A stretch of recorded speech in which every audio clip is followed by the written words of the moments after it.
So we were directed towards Chris Steele's family. This can't be true, can it? Can it be true? How did you even wrap your mind around it? Just a lot of denying, like, this can't be happening. This can't be happening. You just go completely numb. There aren't words to describe it.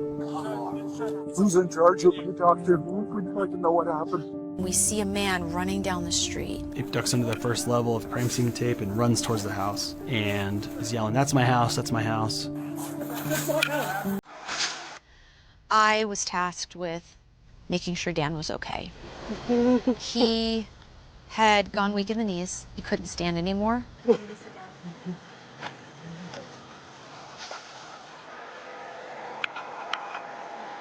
Dan is almost hurtled over with his hands on his stomach, bent over.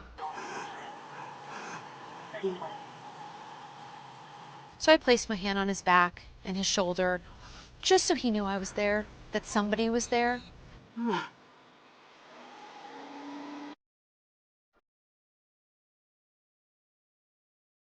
For 2 months, Crystal Krug believed someone from her past was stalking her. She reported it to police. She documented every single message with dates, times, and screenshots. She installed cameras at her family home. She armed herself and trained with a firearm. She followed every step the system required. What investigators discovered after her passing turned the entire case inside out. The person behind every threat, every message, every photograph, every piece of supposed evidence was already living inside that house. December 14, 2023, Broomfield, Colorado. Officer John O'Hare pulls up to 4802 Promontory Loop for a welfare check. A husband called in saying his wife had not responded to his messages all afternoon. O'Hare walks around the property and looks through the garage window with his flashlight. His body camera is rolling. He says, "I got a female down in the garage." Her name was Crystal Krug. She was 43 years old. The man who made that call was her husband, Daniel. And this documentary will show you, step by step, exactly what investigators uncovered in the 48 hours that followed. Before we go further, if you want true crime covered with verified court records, named forensic investigators, and real documented evidence, subscribe to this channel right now. What you are about to hear was built entirely from trial testimony, official DA statements, police body camera recordings, and named journalism from CBS 48 Hours, NBC Dateline, ABC 2020, and 5280 magazine. Nothing in this documentary is speculation. Hit subscribe, hit the bell. New cases drop every week. The next section takes us back to where Crystal's story actually began, not with the case, but with the person she was before any of this happened. Crystal Grimsrud was born on November 24, 1980 in Boulder, Colorado. Her name, pronounced Christille, reflects her family's Scandinavian heritage. She was the daughter of Lars and Linda Grimsrud, and from her earliest years she moved through two very different worlds with equal ease. In the classroom, she was disciplined and analytically precise. Outside of it, she was a trained dancer who performed ballet and modern dance at the Arvada Center for the Arts and Humanities in Jefferson County. Her father, Lars, would later describe her to CBS News in a way that said everything. She had incredible skills in math, sciences, chemistry, and physics, and she also had the talents in the arts. That combination was not something she worked at, it was simply who she was. At Stanley Lake High School in Westminster, she ranked among the top students in science and mathematics. She had a close, loyal circle of friends. During her junior year, she organized a week-long trip to Hawaii specifically to study marine biology. That single detail tells you everything about how Crystal approached the world, with curiosity, intention, and follow-through. She did not just talk about things, she did them. After high school, Crystal earned an academic scholarship to the Colorado School of Mines, one of the most competitive engineering institutions in the country. She later transferred to the University of Colorado Boulder, where she graduated with a Bachelor of Science in Biochemical Engineering. The degree opened a career path she would build for nearly 2 decades. She joined Agilent Technologies, a global science and technology company, and worked her way into a senior project management role. She stayed there for 19 years. When she passed, Agilent's management issued a statement that described her as an invaluable member of their team, always a bright spot of creative energy who brought people together and drove results. That was not corporate language. Everyone who worked with her said the same thing. Her father, Lars, shared something else with 5280 magazine that reveals a different side of her. He said she could take a bicycle completely apart and put it back together without any assistance. Her first car was a Ford Pinto he eventually upgraded to a 1976 Pontiac Bonneville. Her mother, Linda, recalled that at lunchtime, that big old boat would be packed with all her friends, windows open, driving down Wadsworth. That image of a car full of people who wanted to be wherever she was stayed with everyone who knew her. What investigators would uncover about how her life ended stands in direct contrast to everything described here. In 2007, Crystal married Daniel Bartholomew Krug.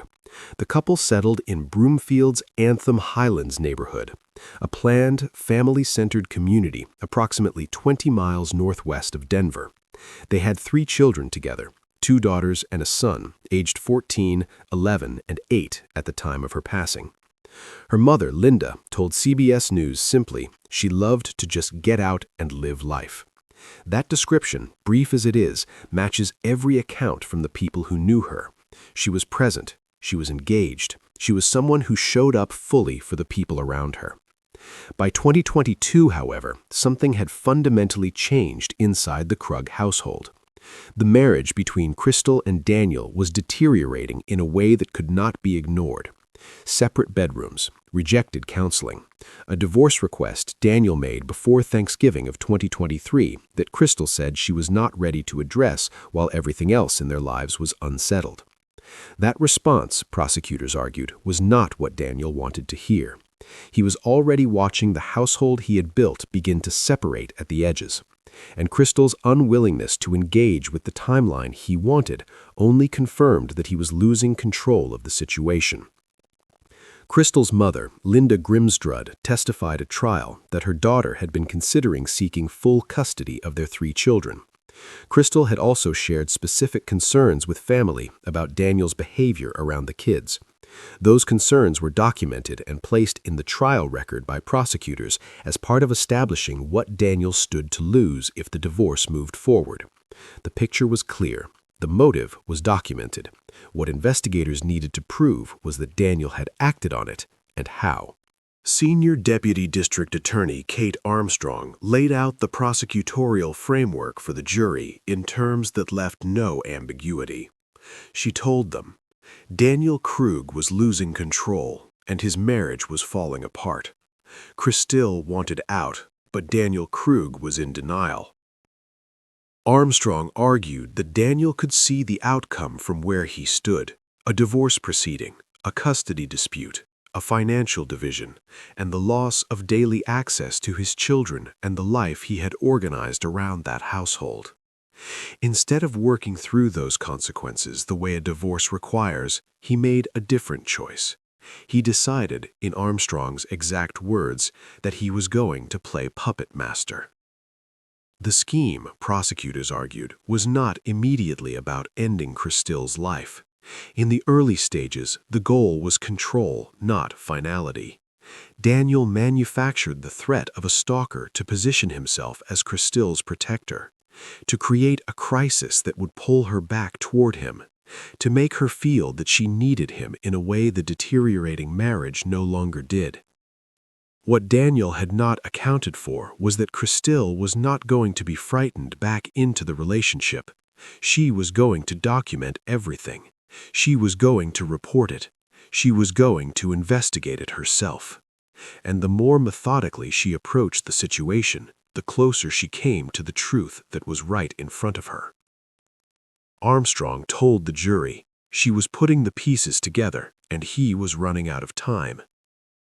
Armstrong's closing arguments went further than the motive alone. She told the jury directly this was about Dan losing control.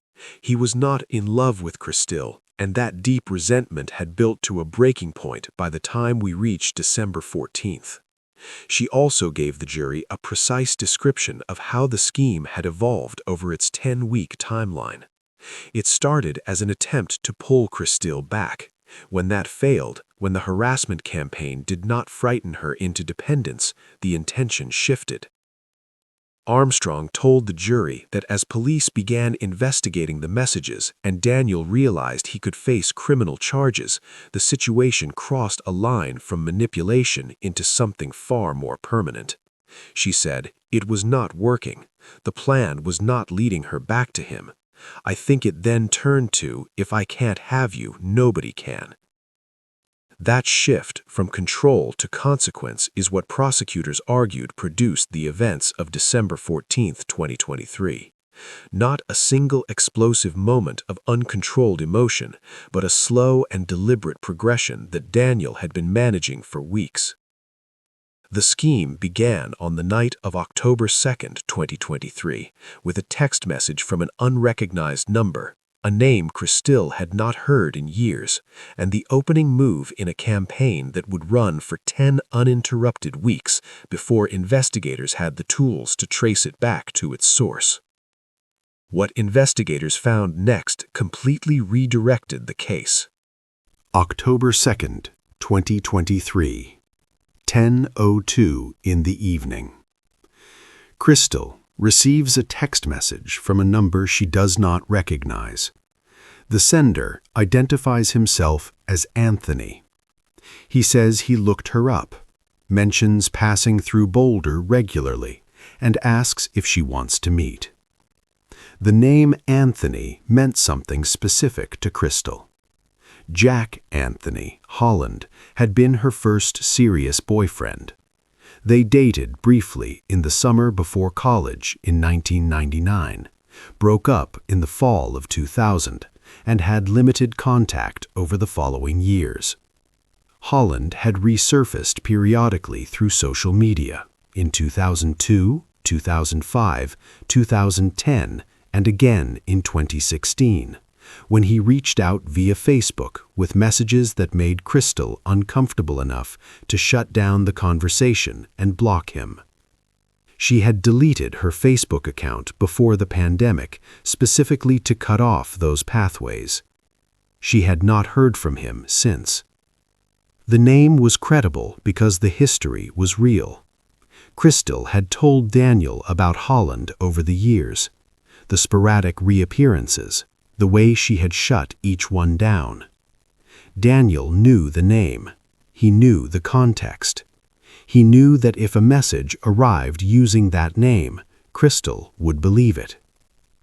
Lars and Linda Grimstrid later told CBS 48 Hours that Holland had actually made a decent impression when they briefly encountered him years earlier. Friendly, courteous, the kind of person whose name you remember, but whose reappearance you find unsettling. That credibility was the foundation Daniel built everything on, and it held for exactly 10 weeks. The following day, everything changed in tone. What had started as an uncomfortable reach-out shifted into something far more targeted. On October 3, 2023, multiple messages arrived. They were personal, hostile, and designed to destabilize. They referenced Christille's appearance. They referenced her husband. They were written to provoke a reaction. Christille did not respond to a single one. Not then, not at any point in the 10 weeks that followed. Instead, she opened a spreadsheet on her computer and started building what would eventually be called her stalker log. Every message received a row. Every row had a date, a timestamp, a platform, a screenshot, and a note on the content. The document grew steadily through October, November, and into December. Detective Andrew Martinez of the Broomfield Police Department later told CBS 48 Hours that when Crystal came into the interview room to meet with him, she simply took over. She laid out everything she had documented without hesitation. She had a timeline, she had a theory, she had evidence organized in a way most investigators spend hours trying to reconstruct. Martinez said he came to understand very quickly that Crystal was not a passive victim of this situation. She was actively trying to solve it. She was treating the stalking the same way she approached every professional challenge in her career, methodically, precisely, and with total documentation. That log would later become one of the prosecution's central exhibits at trial. Crystal built the case herself. As October continued, Crystal noticed something about the messages that went beyond ordinary harassment. The sender knew things that an ex-boyfriend living in Utah, a man she had not spoken to since around 2014, had no reasonable way of knowing. He referenced that the registration stickers on her license plates had recently expired. He referenced a specific day she had visited the dentist, describing the building correctly. He referenced her vehicle movements in ways that suggested either direct surveillance or access to her real-time location data. No publicly available information could explain that level of detail. Crystal reported all of this to Detective Martinez. She told him she suspected a tracking device had been placed on her vehicle or that someone had access to her phone's location data. She ran a background check on Jack Holland using a consumer search service and identified the vehicle he was known to drive, a Toyota Camry. She kept watch for that vehicle. She never spotted it near her home, her workplace, or any location the messages had referenced, because it was never there. The vehicle was never there because the person sending the messages did not need to follow her. He already knew her schedule. He already knew her routes. He already knew when she left the house, which appointments she kept, and when she would return. He knew because he lived with her. That realization, which Crystal was beginning to reach by late November, was the detail prosecutors said had ultimately sealed her fate. She was getting too close to the answer.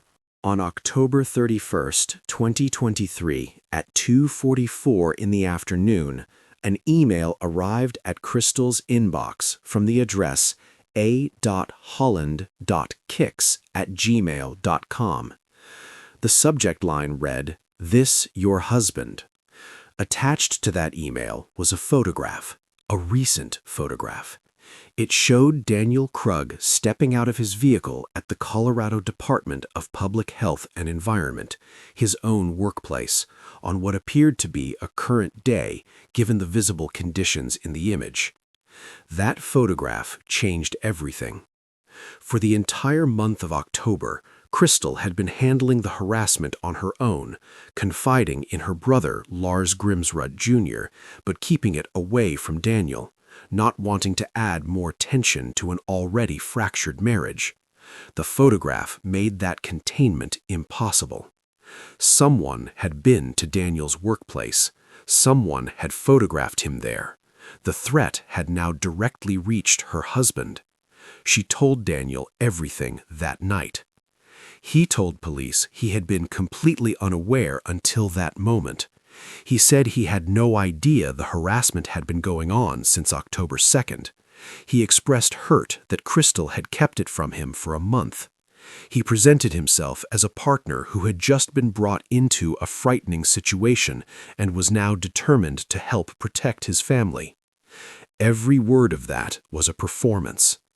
Digital forensic examiner Randy Pilak would later confirm at trial that the photograph in that email had been taken in selfie mode using a phone timer. The phone was propped against the back of the vehicle. The person who took the photograph and the person photographed were the same individual. Daniel had photographed himself. Among the details that emerged during the investigation was one that prosecutors considered particularly telling about Daniel's calculated approach to this entire situation. 8 days before Crystal was found, on December 6, 2023, police recovered a photograph from the case file showing Daniel Krug at the family home actively helping to install security camera equipment on the property. The cameras were Crystal's idea. She had pushed for them specifically because of the escalating threats. Her mother, Linda Grimsrud, had been closely involved in organizing the installation, part of the family's collective effort to help Crystal feel safer at home. The system covered multiple angles of the property, including the garage entrance where Crystal was later found. Daniel was there for the installation. He helped position the equipment. He knew exactly where every camera was placed, what angle each one covered, and how the system functioned. He had his hands on the hardware. On December 14, 2023, 8 days after helping install those cameras, 3 of the 4 were disabled from Crystal's phone before 8:15 in the morning. The one covering the garage entrance was covered with blue masking tape pulled from a kitchen drawer. No recording captured what happened in that garage. That was not an accident. That was specific operational knowledge being applied to a specific problem. Daniel knew exactly which camera to cover, exactly where the tape was kept, and exactly how to disable the rest of the system, because he had been the one who set it up.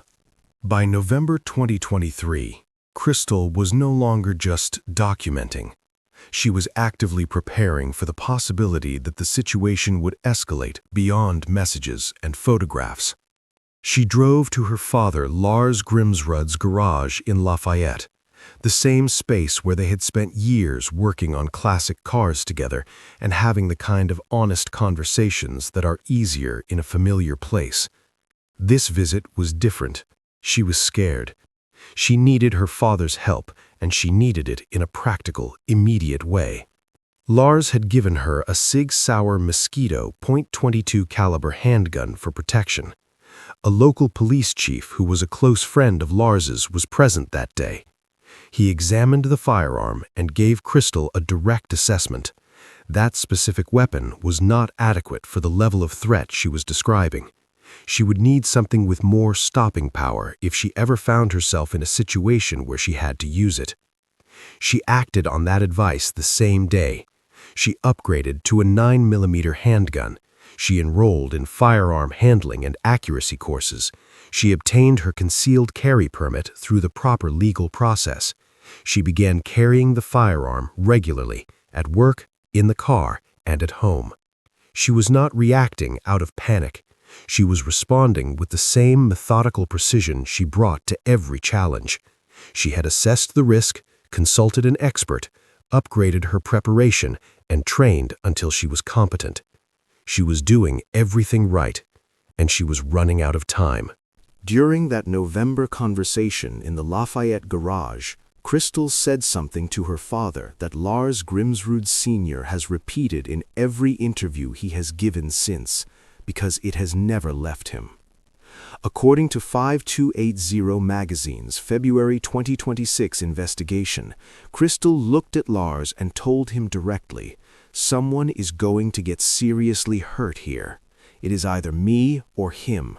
Either I am going to take action or he is going to take action first." She was not speaking about Jack Anthony Holland when she said those words. By late November, Crystal had begun to suspect that the person behind the messages was not a man in Utah she had dated in 1999. The insider-level details in those messages, the expired registration stickers, the dentist appointment, the precise movement tracking, did not fit the profile of a distant ex-boyfriend.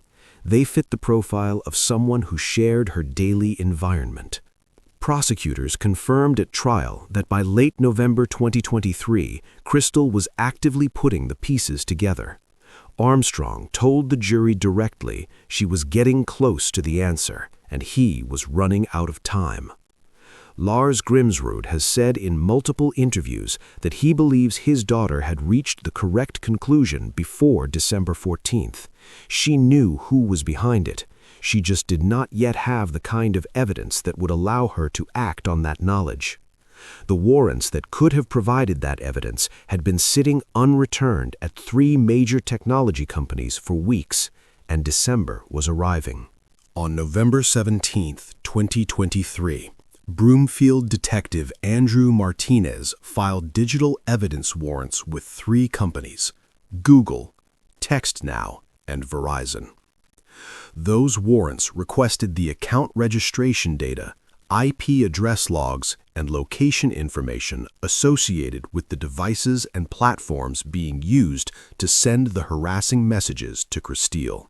They were submitted through proper legal channels, correctly documented, and marked as active stalking investigation warrants.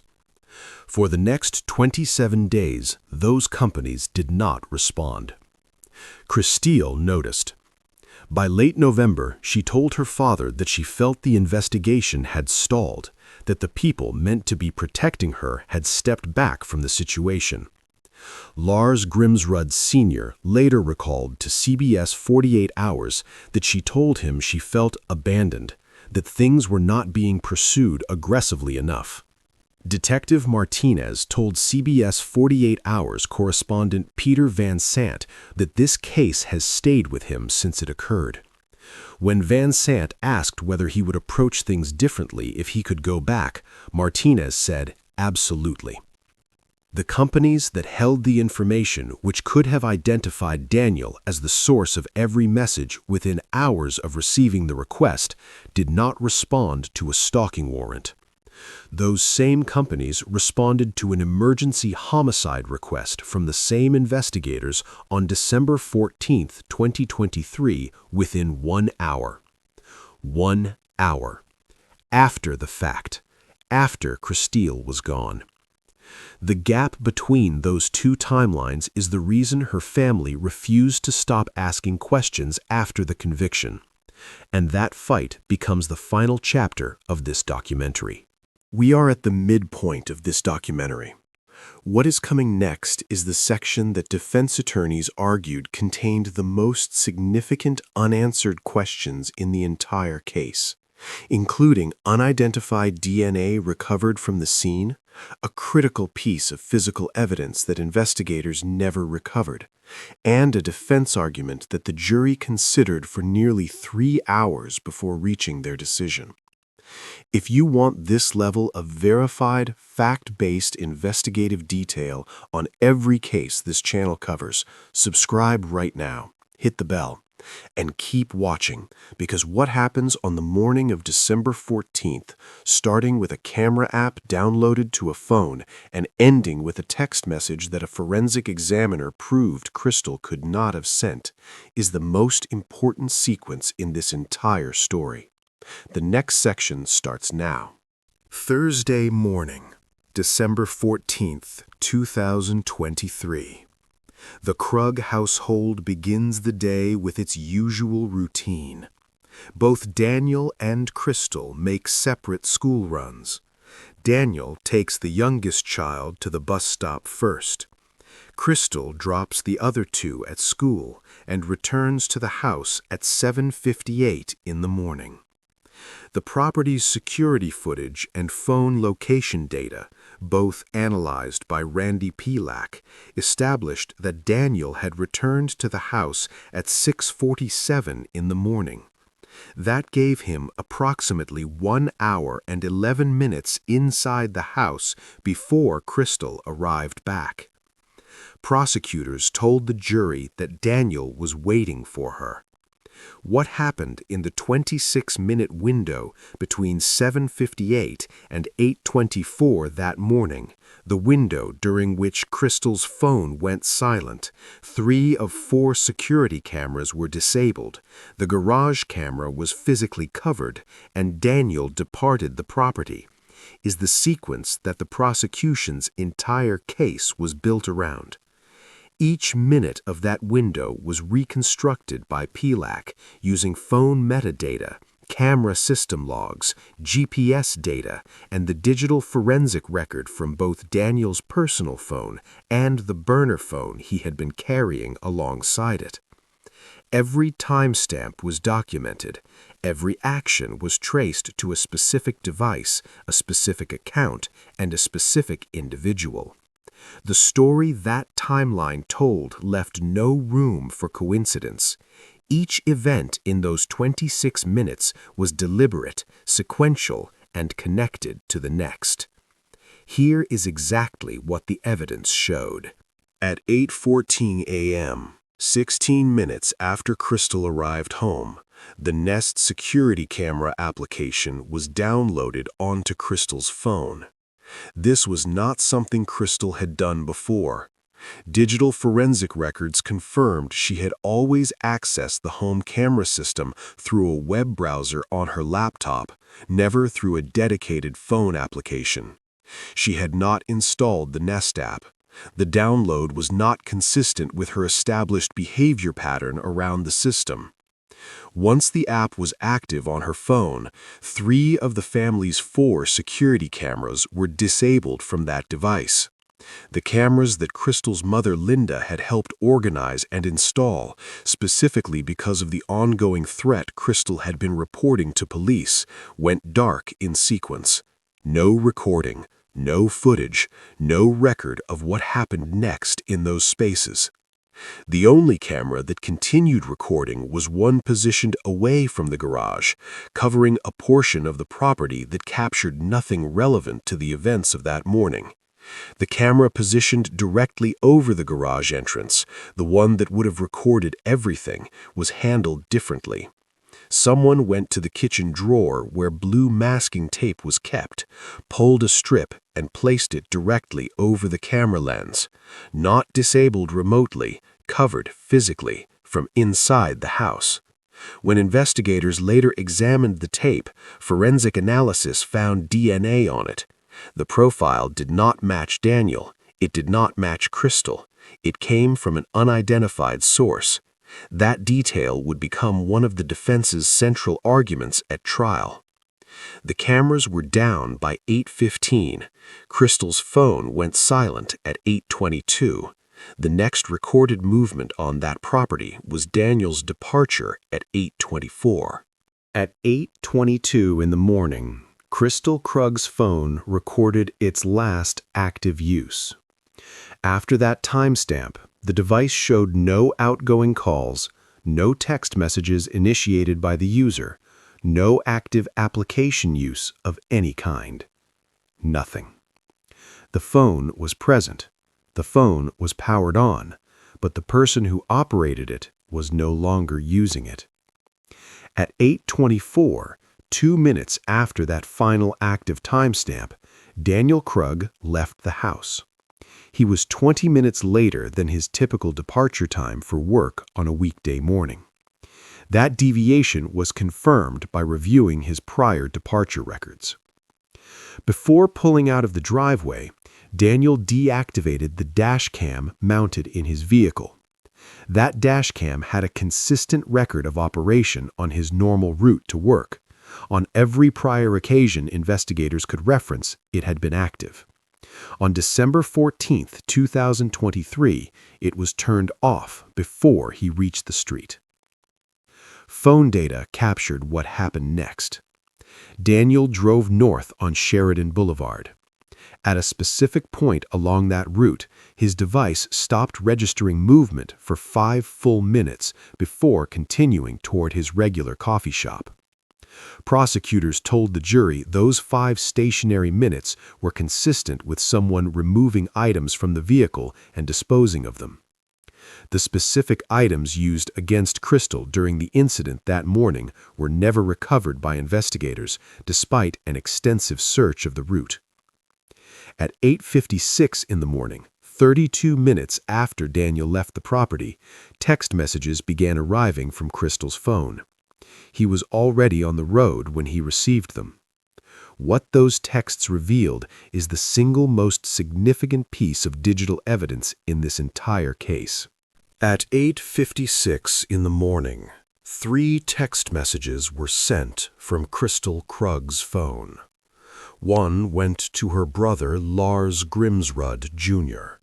One went to Detective Andrew Martinez. One went to Daniel Krug, a message asking him to pick up one of their children from school that afternoon. Daniel later told investigators he received that text from his wife while driving to work. He treated it as evidence that she was alive and active that morning, well after he had left the house. Randy Pilak pulled apart that narrative entirely.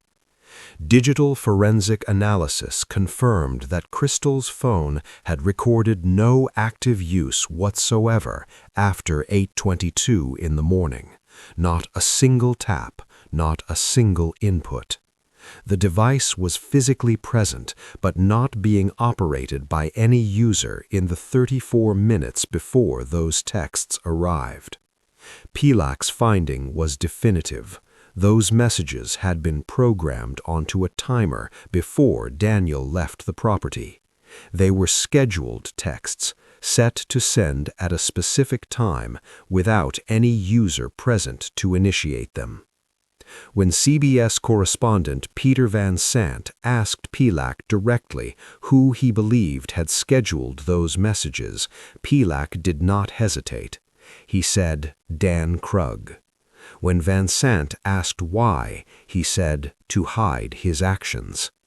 Think about what that means. Daniel had programmed a message from his wife's phone to be delivered to his own phone, a message he would later show to investigators as supposed evidence that she was alive and well after he had left that morning. He engineered his own alibi. He wrote his wife's last known communication, and he received it on the road, on schedule, exactly as planned. That was the moment the prosecution's case became airtight. At 9:27 in the morning, Daniel Krug arrived at his office in Greenwood Village, approximately 40 minutes from the family home in Broomfield. His arrival was captured on the building's security system. He walked in composed. Nothing about his appearance or behavior flagged concern to colleagues or security personnel. On the way to work, he had stopped at his regular coffee shop. The order he received was iced instead of hot. He waited at the counter for the correct version to be prepared. He did not appear rushed. He did not appear distracted. He stood and waited for his latte to be remade. Prosecutor Kate Armstrong used that detail deliberately in her presentation to the jury. She told them Daniel had wanted to appear, in her exact words, cool as a cucumber. Every stop he made that morning, every public interaction he participated in, was an opportunity to establish the appearance of a normal day. When detectives later asked Daniel why he had departed the house 20 minutes later than usual that morning, he told them he had experienced a physical ailment that slowed his preparation. Security footage from the coffee shop showed no sign of urgency or distress in his behavior. His movements were unhurried. His demeanor was steady. He was performing normalcy. He was managing appearances at every step between the property on Promontory Loop and his desk in Greenwood Village. And he was doing it with the same methodical approach he had applied to the entire 10-week scheme, one deliberate move at a time. Around noon on December 14, 2023, Daniel Krug sent his wife a series of text messages from his office. She did not respond. He sent more. Still nothing. He then compiled a screenshot of those unread messages and forwarded it to Detective Andrew Martinez with a note that read, "This feels weird." Minutes after that, he called the Broomfield Police Department's non-emergency line and requested a welfare check at the family home on Promontory Loop. Immediately following that call, he phoned his mother-in-law, Linda Grimsrud. Linda later told investigators that Daniel sounded agitated and panicked during that conversation. He told her something was wrong and that Christelle was not responding. He was calling from his office in Greenwood Village, 40 minutes from the house he had left that morning. Officer John O'Hare arrived at the property at 12:28 in the afternoon. He knocked at the front door. No response. He walked around the perimeter of the property. He positioned his patrol car to look through the garage with a flashlight. His body camera was rolling when he transmitted the call. He said, "I got a female down in the garage." Daniel Krug was formally pronounced to have passed at 12:43 p.m. on December 14, 2023. She was 43 years old, 11 days before Christmas. The husband who called in the welfare check was informed at the scene. He arrived shortly after. He was described by those present as visibly distressed. Victim advocate Heather Eitz was immediately assigned to him. Victim advocate Heather Eitz is a trained professional whose role is to provide support to individuals who have just experienced a traumatic event. On the afternoon of December 14, 2023, she was assigned to Daniel Krug at the scene on Promontory Loop. Her responsibility was to accompany him to the Broomfield Police Department, where detectives would conduct a formal interview. She drove him to the station. Her body camera recorded the entire ride. Eitz later told CBS 48 Hours correspondent Peter Van Sant what she observed during that journey. In her own words, "He was crouched over to the side of the passenger door. He was pretty focused on the kids. He was very adamant about wanting to be the one to tell his children. Not his wife, not what had happened to Christelle. The children, specifically, control over how the children were informed. He was managing the next stage of the narrative from inside a victim advocate's vehicle on the way to a police interview, minutes after his wife had been found." During the subsequent interview at the Broomfield Police Department, detectives began asking the standard questions an investigation like this requires. At some point, the possibility was raised that a husband could potentially be a person of interest in a case involving a wife's passing. According to prosecution testimony at trial, Daniel's response to that suggestion was to roll his eyes and say, "It's always the husband." He said it the way someone says something they find obvious and absurd. The jury heard that detail multiple times throughout the trial. They did not forget it. When a stalking case becomes a homicide investigation, the legal threshold for emergency evidence requests changes entirely. On the afternoon of December 14, 2023, Digital Forensic Examiner Randy Pilak of the Broomfield Police Department resubmitted the digital evidence warrants to Google, TextNow, and Verizon under emergency expedited status, citing a confirmed loss of life. The same three companies that had not responded to the stalking warrants filed on November 17th came back with data within the hour. What that data contained stopped every investigator in the room. Both harassing accounts, the Gmail address ahollandkicks@gmail.com and the TextNow phone number that had been sending messages since October 2nd, traced back to a single IP address. That address was not a public hotspot. It was not a shared network at a library or a coffee shop. It was the internal Wi-Fi system of the Colorado Department of Public Health and Environment, where Daniel Krug worked. Detective Martinez later described the moment that information appeared in the investigation room. He said it was as if the air was evacuated from the space, that everyone present immediately understood that the direction of the entire investigation had just shifted. The person they had been trying to locate for 10 weeks was not a man in Utah named Jack Holland. He was a man who had been sitting in that same building, on that same network, sending messages to his own wife from his employer's Wi-Fi while colleagues worked around him. What came back in the next wave of data removed any remaining uncertainty about who had built this campaign. PLAC's forensic analysis continued beyond the IP address. The burner track phone used to send threatening text messages to Crystal had been purchased using a Visa gift card. That gift card was registered to an email address that belonged to Daniel Krug. It was not an anonymous cash purchase with no trail. It was tied directly to his own account. Beyond the purchase record, GPS location data from the burner phone placed it in the same physical locations as Daniel's personal phone, on multiple dates throughout October and November 2023. The two devices traveled together, because Daniel carried both of them simultaneously.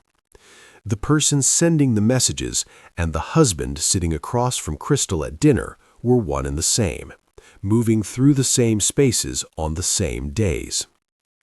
The October 31st photograph, the one that had pushed Crystal to finally tell Daniel about the harassment, had been taken in selfie mode using a phone timer.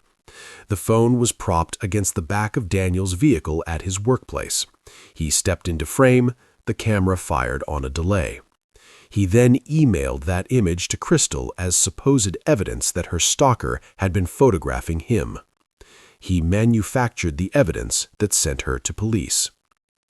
The night before her passing, December 13, 2023, Daniel conducted a series of internet searches on his personal devices. Those searches included what happens when someone loses consciousness. Do people really lose consciousness when struck in the head? How much force causes a person to lose consciousness? PLAC told CBS News all searches were the day before. It was rather damning. The digital trail was complete. It pointed in one direction. On the same afternoon that Crystal was found, December 14, 2023, investigators coordinated with a Utah Sheriff's Office to locate Jack Anthony Holland at his home in Eagle Mountain, Utah. He was more than 8 hours from Broomfield by road. He was at home. He had not traveled to Colorado.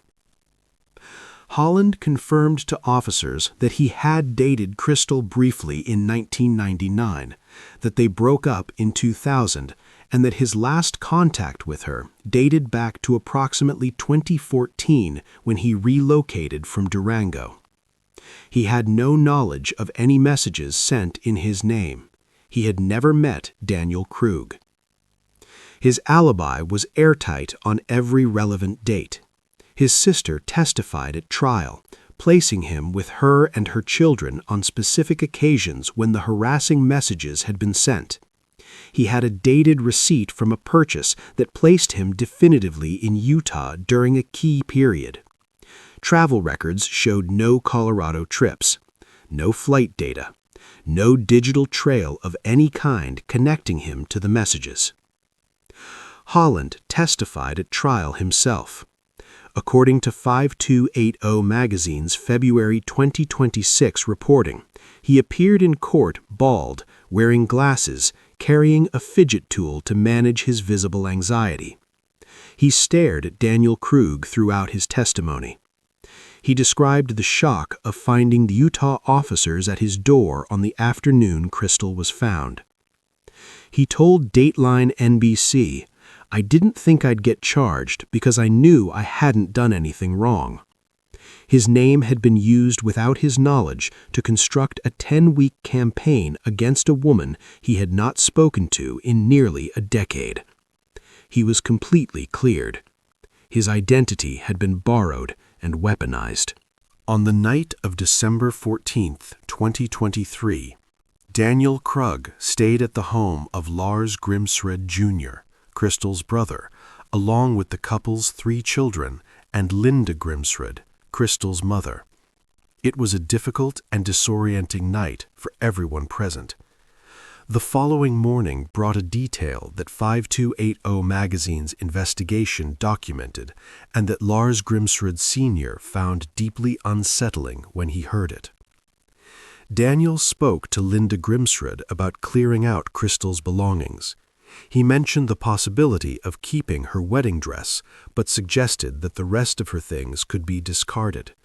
The conversation happened the morning after her passing, before any investigation had formally identified a suspect, before any charges had been filed, and before the family had any clarity about what had happened or why. Lars Grimsrud Sr. accompanied Daniel on an errand run to a Target store that morning.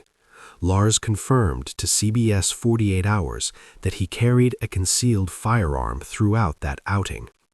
He did not yet know with certainty who had taken his daughter's life, but he was not leaving it to chance. Lars also described the first day of Daniel's trial, months later, when Daniel walked into the courtroom in April 2025. Lars was seated across the aisle with Crystal's family. Daniel entered, looked right at him, and smiled. Lars told CBS 48 Hours, "He looked right at me and smiled at me like he was saying, 'Hey, thanks for being here for me.'"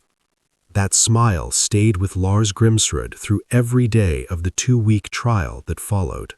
2 days after Crystal was found, on December 16, 2023, Detectives Andrew Martinez and Jennifer King Sullivan had assembled enough verified digital evidence to move forward with an arrest. Sullivan coordinated a surveillance operation.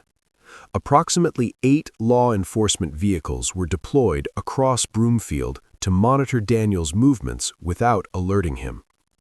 The team followed him as he left his residence and drove through the community.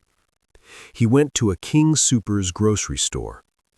Sullivan later told CBS 48 Hours exactly what happened in that parking lot. "We follow him all the way to the grocery store. We wait for him to park. We quickly converge on his car. We surround him." A Broomfield police body camera captured the moment. Daniel stood outside his vehicle with his hands raised as officers approached from multiple directions. An officer's voice on the recording said, "You are under arrest."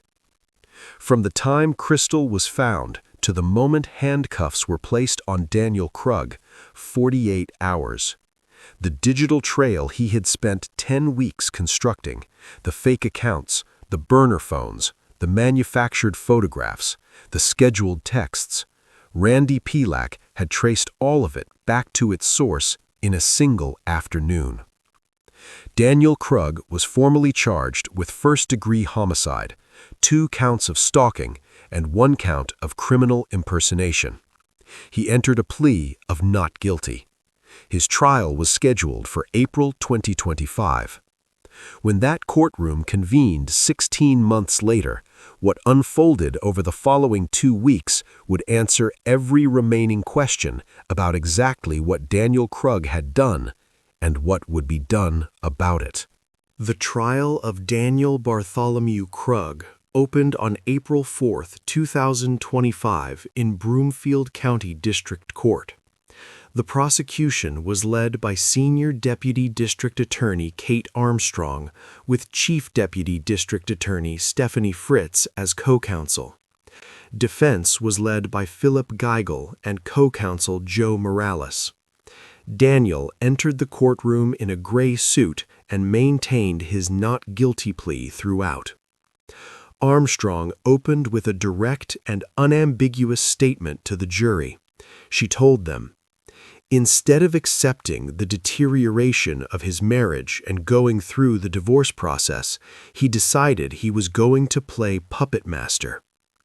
She walked the jury through every layer of the verified digital evidence. The IP addresses at Daniel's workplace, the burner phone purchased with a gift card tied to his email, the GPS data placing both phones together, the selfie mode photograph, the December 13th search history, the scheduled texts, the deactivated dash cam, and the 3 disabled cameras with tape over the 4th. Then Armstrong brought the jury back to the police interview from December 14th, the moment detectives raised the possibility that a husband might be responsible. Daniel had rolled his eyes and said, "It's always the husband." Armstrong presented that not guilty plea not as a throwaway remark, but as a window into exactly how Daniel viewed his own exposure.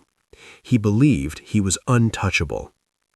During closing arguments, Armstrong told the jury, "The evidence builds to prove beyond a reasonable doubt that the defendant orchestrated this entire scheme in which he harassed and frightened his own family and took the life of his wife." What happened next in that courtroom, before the forensic evidence was even fully presented, was the moment the case shifted permanently in the prosecution's favor. On the first day of the trial, April 4th, 2025, before the forensic evidence chain was formally presented, the prosecution called a witness the public had not previously heard from. A woman identified in court only as Carrie. Her last name was withheld by prosecutors to protect her privacy. Carrie had dated Daniel Krug from high school through his freshman year of college. She ended the relationship. What followed, according to her sworn testimony, was a campaign the jury recognized immediately. After the breakup, Carrie began receiving messages through AOL Instant Messenger. The accounts appeared to belong to strangers. They urged her to return to Daniel. They told her she had made a mistake. When she did not respond, as Daniel apparently intended, the messages shifted from persuasion to direct threats. Police traced those accounts back to Daniel's own IP address. Carrie obtained a temporary restraining order. She later attempted to secure a permanent order, but stepped back after Daniel retained a lawyer. No charges were ever filed. Carrie moved on with her life. She had not thought about Daniel Krug for years. Then she read the December 2023 criminal charges, criminal impersonation, and stalking, and according to 5280 magazine's February 2026 investigation, the recognition was immediate. She later said, "I was weirdly shocked, but not shocked. I wasn't surprised he had done this again. I was surprised it got as serious as it did." The methods she described to the jury, fake accounts, manufactured personas, escalating pressure campaigns targeting someone who chose to leave, were not improvised in 2023. They had been tested and used before, on a different woman, decades earlier. The testimony was admitted as pattern evidence. According to courtroom reporting, the jury was visibly unsettled by the parallels. Defense attorneys Philip Geigel and Joe Morales built their case around the physical evidence, specifically its absence. They entered that courtroom with a clear and focused strategy. The digital evidence was compelling, but without a physical forensic connection between Daniel and the crime scene, the prosecution's case rested on inference rather than direct proof. Morales told the jury at the outset, Mr. Krug did not harm his wife, and he did not commit these crimes, period. He then laid out the physical record. There was no forensic material of any kind found on Daniel's clothing or vehicle. His daughter confirmed that the clothes he was wearing when she last saw him that morning, when he drove her to the bus stop, were the same clothes he wore later that day. Nothing on them. The blue masking tape placed over the garage camera contained DNA from an unidentified source. That profile did not match Daniel. A partial DNA profile from an unidentified individual had also been recovered in connection with the incident. Morales argued these were material, unresolved questions that could not simply be dismissed.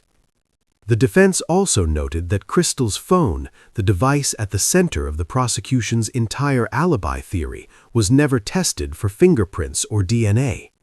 Geigel put it directly to the jury: why not the phone? He also characterized the original stalking investigation as falling below the standard the situation required, arguing that a more thorough response in October or November could have produced a clearer record. Co-prosecutor Stephanie Fritz addressed the sophistication of Daniel's scheme when asked by CBS News. Her response was a single sentence: "It's sophisticated, but not too sophisticated, because we were able to figure it out." The jury received the case and began deliberating. On April 17, 2025, the jury returned to Broomfield County District Court. They had deliberated for less than 3 hours. In a case with no physical DNA match, no recovered items from the scene, and no eyewitnesses, 12 people had reviewed 2 weeks of testimony and reached a unanimous decision. Judge Priscilla Lowe read the verdicts. Count 1, first-degree homicide, guilty. Count 2, stalking causing extreme emotional distress, guilty. Count 3, stalking with a credible threat, guilty. Count 4, criminal impersonation, guilty. 4 counts, 4 guilty verdicts. Lars Grimsrud Sr. later described hearing those words. He said, "Guilty, guilty, guilty, guilty." And at that point, I think I started breathing again. The following morning, April 18, 2025, Judge Lowe imposed the mandatory sentence for first-degree homicide in Colorado: life in prison without the possibility of parole. She added 9.5 consecutive years for the stalking and criminal impersonation convictions. Total, life plus 9.5 years, no parole. Ever. Daniel chose not to speak at sentencing. His older brother, Jeremy, addressed the court, telling the judge the Krug family had held out hope for another explanation and had not understood the evidence until the trial. He said he hoped his own children could still maintain a relationship with their cousins. His final words were, "We love him, and God forgive him what he's done." Lars Grimsrud Sr. addressed the court directly. "Our entire family will never be the same again." Daniel Krug was transferred to Sterling Correctional Facility in Colorado. He maintains his innocence. His appeal has not been granted. The conviction stands. The conviction answered who was responsible. It did not answer the question Crystal's family refused to stop asking: could it have been prevented? Detective Martinez filed digital warrants with Google, TextNow, and Verizon on November 17, 2023. Those warrants sat unreturned for 27 days. On December 14th, after Crystal was found, emergency requests were submitted. The companies responded within 1 hour. The same data, the same companies. The difference was a homicide classification. Crystal's cousin, Rebecca Ivanoff, a former domestic violence prosecutor, became the public voice for changing that. She told NBC Dateline, "Crystal did everything right. The system operated as it's currently designed, and she still got killed." Ivanoff's proposal is called Crystal's Law. It would require all communications companies operating in the United States to respond to law enforcement warrants in stalking and domestic violence cases within 48 hours of receipt. She has already secured bipartisan co-sponsorship in Oregon. A Republican state representative and a Democratic state senator are both supporting the legislation in that state's current session.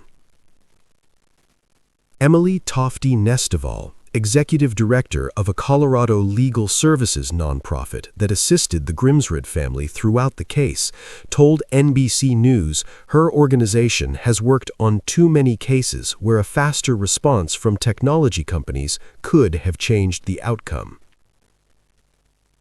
District Attorney Brian Mason stated plainly, "Criminals can move from stalking to something far more serious at any moment. Every hour a warrant sits unanswered is an hour a victim is without protection." As of early 2026, Crystal's Law has not been enacted at the federal level. The effort continues. Crystal's 3 children, now 16, 13, and 10 years old, are being raised by her family. Lars Grimsrud Jr. and his wife, with close involvement from Lars Sr. and Linda, have kept the family together within 15 miles of each other. They gather for birthdays and holidays. They keep Crystal present for her children.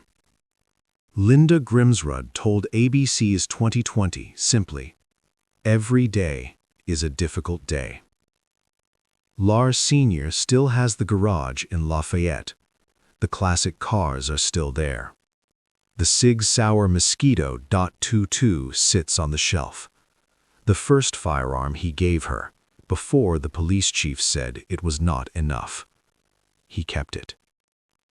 Agilent Technologies called her an irreplaceable member of their team, always a bright spot of creative energy who brought people together. Her obituary, written by the people who loved her, closes with a line that has stayed with everyone who heard this case. She accomplished so much in her short life and had so much left to contribute before being so suddenly removed. Daniel Krug is at Sterling Correctional Facility. He maintains his innocence. His appeal has not been granted. The conviction stands. Crystal logged every message. She reported every threat. She armed herself. She trusted the process. The process moved too slowly. Her family is making sure that changes, and they are doing it in her name. If this documentary reached you, subscribe to this channel right now. Every case here is built from verified sources, confirmed court records, and named investigators. Nothing invented, nothing padded. Hit subscribe, hit the bell. Share this documentary with someone who needs to understand how quickly a concerning situation can become something irreversible. That is how Crystal's story keeps mattering.